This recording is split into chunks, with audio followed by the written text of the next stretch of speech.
Mi è stato chiesto se vengo eletto cosa intendo fare per i poveri e i bisognosi.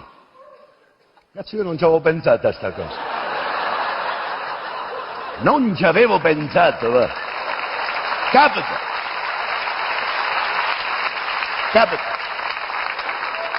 È capitato e ricapiterà.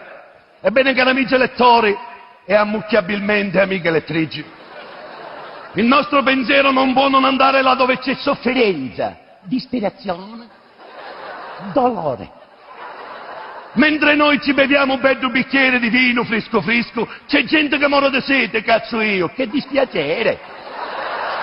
Mentre noi ci caliamo un maiale sano sano con tutti i pila, c'è gente che muore di fame, cazzo! Cosa si può fare? E soprattutto cosa posso fare io? Una beata minchia! Oh!